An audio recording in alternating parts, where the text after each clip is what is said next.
당연히 있는 제품이고 뻔한 상품처럼 보일지 모르겠지만 원래 그렇지 않았다라는 거. 이번에 가져온 이야기는 냉장고의 역사입니다.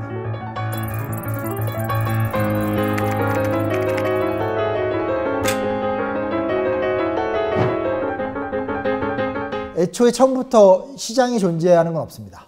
가능성만 있는 거죠. 어떤 가능성이 있었냐면 19세기 산업혁명이 시작이 되면서 물류와 교통이 굉장히 급변하게 되죠. 이동 속도가 빨라져요. 식재료의 이동 속도 또한 되게 빨라지게 되는 거죠. 이때 보스턴 출신의 얼음왕으로 불렸던 프레드릭 튜더라는 사람이 나옵니다. 이 사람이 무슨 생각을 하게 되냐면 가만히 보니까 지구에서 물자의 이동 속도가 빠른 거예요. 그리고 사람들 사이에서 신선한 재료를 소비하고 싶은 열망이 있다는 걸 깨닫게 된 거예요. 자, 어떻게 할까? 바로 냉장고를 발명한다? 이건 한 번에 너무 커요. 그렇게 가는 게 아니라 대표적인 항구나 대표적인 도시에다가 물건이 내려올 때 그 물건을 신선하고 차갑게 보관하는 냉장 시설 시스템을 만들면 괜찮지 않을까? 이 생각을 딱 하게 됩니다. 맨 처음에 이 이야기가 나왔을 때 다 비웃었죠. 말 같지도 않은 소리를 하냐. 얼음 녹는 건데. 그리고 뭐 갖다 바로바로 팔면 되지. 뭐 이런 생각을 합니다. 그런데 튜더가 실제로 얼음이 도착하는 주요 항구에다가 저온 창고라는 시스템을 만듭니다. 그러니까 대형 아이스박스를 만들어요. 그래서 이게 엄청난 사업적 성공을 보이게 됩니다. 어느 정도였냐? 1806년 튜더의 회사가 한 130톤 정도의 얼음을 취급했었대요. 근데 50년이 지났었을 때 그의 회사가 무려 14만 6천 톤을 운송하는 회사로 발전하게 됩니다.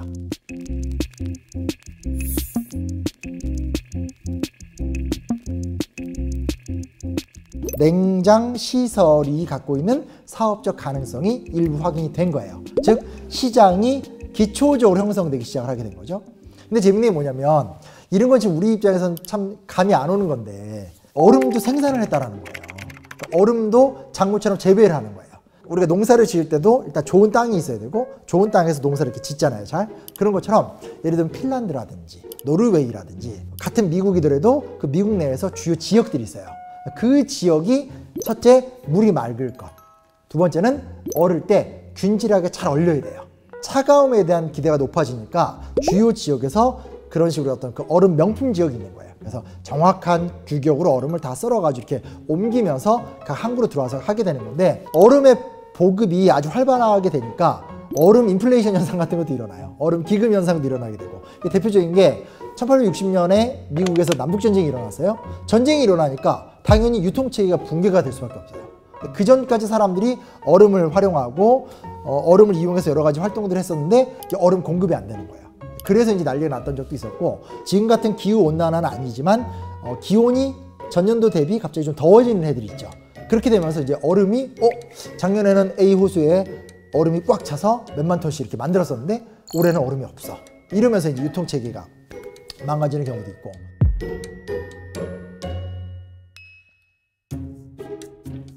이 얼음을 생산하는 과정 속에서 인공 얼음이 이제 만들어지기 시작하거든요. 그때 필요한 재료가 암모니아인데 전쟁에서 탄약을 제조할 때도 암모니아가 필요했대요. 그래서 세계 대전 도중엔 탄이 중요해요, 얼음이 중요해요? 탄이 중요하죠. 그러니까 탄 때문에 얼음이 풍기되는 현상들. 얼음 창고가 당연한 게 되고 얼음 창고를 통한 식습관이 익숙해졌는데 그 얼음이 부족해지니까 그것 때문에 이제 막 문제가 생기게 될 정도로 사람들이 어느덧 얼음과 가까워진 세계가 된 거예요. 그러나 여기까지만 하더라도 아직은 냉장고는 등장하지 않았어요. 냉동식품도 아니고 차가운 빙수를 먹는 것도 아니고 신선한 음식을 유지 보존하는 역할까지였는데 드디어 이제 여기서 이제 변화가 생깁니다. 냉장고를 만들자는 거예요. 드디어. 항구나 주요 도시의 핵심 시설에 아이스박스 창고가 있었잖아요. 여기서 한 발 더 나간 거예요. 야, 그거 힘들게 핀란드까지 가서 얼음 잘라와서 갖다 넣어놓고 돈이 너무 많이 들잖아요. 그렇게 가지 않고 그냥 창고 시설의 어떤 기술적 작용을 통해서 하면 그 냉동 창고 같은 요런 기술을 개발하자라는 아이디어가 막 쏟아져 나오기 시작해요. 그게 이제 19세기 중반 1862년이 런던 박람회가 있었던 해거든요. 이 박람회 때 가장 관심 가던 기술 중에 하나가 뭐냐? 냉장 기술이었어요. 야, 사람이 얼음 만들 수 있대. 이게 이제 굉장히 뜨거운 화두였었고요. 실제로 냉장 기술 혹은 냉동 기술에 대한 이제 수요가 높아지다 보니까 1862년에 시브 해리슨 제빙기라는 게 제작이 됩니다. 증기압축식 냉장법이라고 하는데 그 당시 하루에 10톤 정도 되는 얼음을 생산할 수 있었다고 해요. 엄청난 변화인 거죠. 갑자기 이제 핀란드, 노르웨이가 거지된 거예요. 기술 혁신이라는 것은 그것을 대비하지 못한 측의 몰락을 예언하는 거죠. 그러니까 그 전까지는 여기 북유럽의 유협곡에 있는 아름다운 청정 퓨어 얼음이었는데 필요 없어. 그냥 이렇게 돌리면 되니까. 이런 식으로 되면서 기존의 얼음 유통망이 다 붕괴가 돼요. 대형 냉장고 시설이 나올 때가 되면 또 뭐가 나오냐면 증기선이 개발이 돼요. 바람에 의해서 이동되기 되게 힘든 작은 강목까지 다 배들이 들어가는 엄청난 변화가 일어나게 된 거예요. 얼음 기술과 증기선이 합치면 뭐가 되는 거예요? 냉동선이 등장하게 되는 거죠. 냉동이나 냉장이 가능한 배가 만들어지게 되는 거예요. 일단 냉장 기술이 발전해 버리면 음식 자체를 아예 얼려버리면 해동시킨 다음에 먹으면 되니까 사실상 사시사철 신선한 음식들을 계속 유통할 수 있는 그런 단계가 되는 거죠. 그러니까 콩이라든지 곡물류도 얼려두면 똑같잖아요. 그렇죠? 이런 식의 어떤 방식들이 진행이 되면서 어느덧 그 항구의 냉장시설에서 증기선의 냉동 기술로 이제 변화 발전하게 되면서 유통경제가 한층 더 또 이렇게 발달하게 되는 단계로 두 번째 진화를 하게 되는 거예요. 천천히 가지만 거대하게 지금 인간의 생활 구조와 시장 구조가 바뀌어가는 걸 우리가 좀 알 수 있어요. 시간이 지나면 시장은 일반화가 되고 가만히 놔두면 여러 경쟁자들이 들어서기 때문에 레드오션이 되잖아요. 그러니까 결국은 시장의 성장이라는 건 새로운 시장으로 나아가야지만 지속성을 갖게 되는 거죠. 즉 어느 시점부터 이제 수요를 만들어야 되는데 기존의 대형 냉장 시설은 이제 끝났어요. 이미 다 하고 있어요. 가격 차이가 별로 안 나. 어디로 가야 되나? 어디로 가야 될까요? 이제 남은 곳은 집밖에 없어요.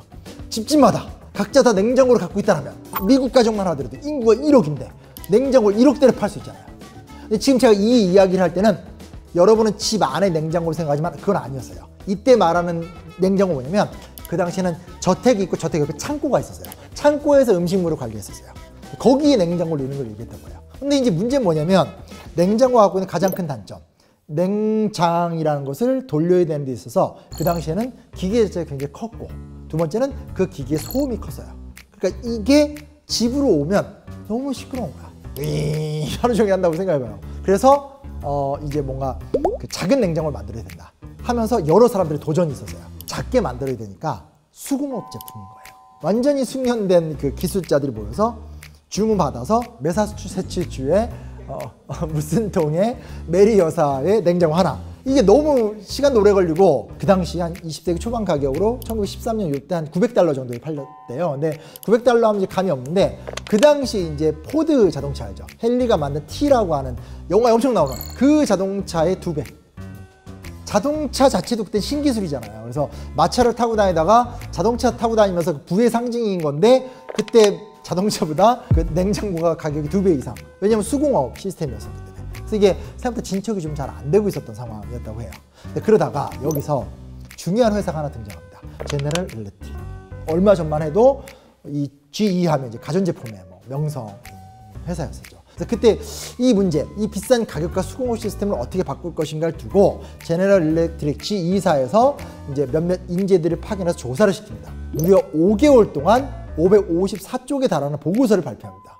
기존의 가정용 냉각 기술과 이 시장에서의 앞으로의 성공 가능성을 면밀하게 분석을 하고 아이스박스 얼음 녹잖아요. 이 얼음 녹는 속도가 얼마 걸리냐, 또 얼음이 집까지 배달되는 속도는 얼마나 걸리냐, 이거를 다 조사를 한 거예요. 그러니까 사실 이게 굉장히 결정적인 사건인 거예요. B라는 시장이 포화가 된 상태에서 A라는 시장이 가능성이 있는데 B는 조금 자연 발생적이었잖아요. 산업혁명이나 여파 속에서 좀 자연스럽게 시장이 형성됐다면 B는 이제 만드는 거거든요. 수요를 창출하려고 하는 거니까 여기는 미지의 세계인 거죠. 그래서 섬세한 연구를 합니다. 그렇게 해서 만들어진 냉장고가 지펠이나 디오스면 좋은데 안타깝게도 이 당시에는 이때는 이제 모니터톱이라는 제품인데요. 완전 밀폐형 냉장고. 모든 장치가 강철벽으로 철저하게 보호가 되므로 공기와 먼지와 습기가 침투하지 못한다. 그러니까 지금은 냉장고가 당연히 밀폐잖아요. 근데 이때는 그게 아니었던 거야. 아직까지도. 그래서 완전히 강철로 만든 완전 밀폐형 냉장고를 만들면서 이게 엄청난 성공을 거두게 됩니다. 지휘사 말고도 몇 개 회사들이 이제 이런 식으로 성공을 해요. 그러니까 경쟁이 시작되죠. 그러니까 이때부터 이 경쟁에서 살아남기 위해서 미지의 시장을 향한 이 소위 말하는 투자, 광고, 홍보 이런 것들이 막 진행이 되는데 필요가 없는데 필요 있게 만들려고 하니까 어떻게 하냐? 첫 번째가 요리책을 발간하기 시작해요. 네. 그게 무슨 얘기냐? 그 전까지는 우리가 시원한 물에다가 수박 넣어놓고 참외 넣어놓고 쩍쩍해서 싹 시원하다 이랬는데 그게 아닌 것이. 얼음 갖고서 싹 갈고 우유 넣고 설탕 넣고 팥 뿌리고 강물에 흘린 수박과 팥빙수의 이 차가운 비교가 안 되잖아요. 대표적인 아이스크림 같은 거잖아요. 아이스크림 없어도 살 수는 있어요. 그러나 투게더 이렇게 먹기 시작하면 아 이것도 어떻게 안 먹어요. 이런 식의 어떤 그 수요를 창출하는 작업을 하게 되는 거고, 그리고 이때 가장 컸던 마케팅이 뭐냐면 냉장고의 색깔을 입혀요. 냉장고가 아까도 말했듯이 아이스박스 단계는 나무예요. 나무 상자 생각하면 돼요. 근데 이때 철제 냉장고가 되고 플라스틱 화학 염료가 등장해요. 그래서 그 플라스틱 화학 염료로 빨간색, 베이지색, 파란색 하면서 냉장고 7종류 골라 쓸 수 있게 되고 이런 것들이 어필이 되면서 냉장고에 대한 관심이 올라가게 되고요. 근데 이제 여기에 가장 큰 문제가 있었습니다. 전기 보급이 집집마다 안 돼 있어요. 그래서 아무리 소형화가 돼도 냉장고를 사는 사람들은 부유층들, 집에 전기 시설을 갖고 있는. 왜냐하면 대부분의 일반 평범한 가정에는 화덕에서 음식을 요리해서 음식을 집안으로 갖고 왔었기 때문에 이게 이제 문제가 있다가 어떻게 보면 이제 또 운도 따라요. 뭐냐면 드디어 주택에 대한 개념이 발전하게 되면서 소위 말하는 신식 주택이 보급되기 시작해요. 그래서 큰 건물 같은 경우는 중앙난방 시스템. 중앙난방이 된다는 것은 말 그대로 이 주택 전체가 다 전기 시스템이 공급이 된다는 걸 얘기하게 되는 거거든요. 이런 식으로 주택 정책이 바뀌어요. 그래서 1950년대 이후부터 미국이나 유럽에서는 대부분의 모든 주택이 아파트가 됐든 개인 주택이 됐든 간에 이 주방과 그 생활 공간이 일체화된 형태. 그래서 보다 더 여성들에게 있어서 이렇게 풍요로운 생활과 주부로서의 어떤 삶을 윤택하게 할 수 있는 시스템으로 주택 정책이 바뀝니다. 근데 이 주택 정책이 바뀐 게 냉장고 업체들한테는 엄청난 기회가 된 거죠. 왜냐하면 가전제품이 다 집 안으로 들어오기 위한 모든 조건이 만들어지게 된 거죠. 그리고 마지막, 지금 우리가 코로나 시대이기 때문에 더 관심이 많은 거지만 질병에 안 걸리는 데 있어서 제일 중요한 게 뭐예요? 세균이 내 몸에 안 묻는 거잖아요. 그죠? 그러다 보니까 우리가 마스크도 쓰고 손도 깨끗이 닦는 거죠. 1950년대 때 세균학 지식이 일반화가 되기 시작해요. 그러니까 비로소 이 질병이라는 것이 바이러스나 균을 통해서 전파가 된다라는 사실이 파스테르라는 사람이 이제 발견한 건데 보급이 되고, 그리고 나서 공중보건과 위생관념이 완전히 세팅이 돼요. 그래서 막 이게 화장실 같은 데도 나무가 아니라 타일로 싹 바뀐다라든지 주방기구가 다 이렇게 스테인으로 바뀌고, 이거를 또 냉장고계에서 확 잡아요. 당신은 지금 건강하게 살고 있습니까? 음식을 건강하게 먹으려면 냉장고에 넣어둬야 됩니다. 냉장고는 건강을 지켜주는 요새입니다. 사실 이게 100% 꼭 맞는 얘기는 아니지만 이렇게 되면서 이게 일종의 공포 마케팅이거든요. 건강에 대한 염려를 냉장고 구매로 이어가는 과정들.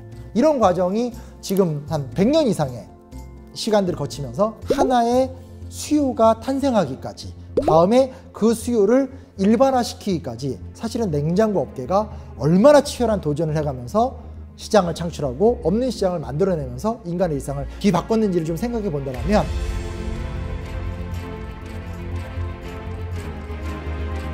냉장고로 먹고 살지 않더라도 내 사업 분야나 내 일의 영역에서 충분히 다른 사람들이 만들어내지 못한 새로운 이야기와 새로운 사업적 성공, 이런 것들을 읽어내지 않을까, 그런 의미에서 이 이야기를 준비해 봤습니다. 냉장고 필요와 수요의 탄생. 짜자잔.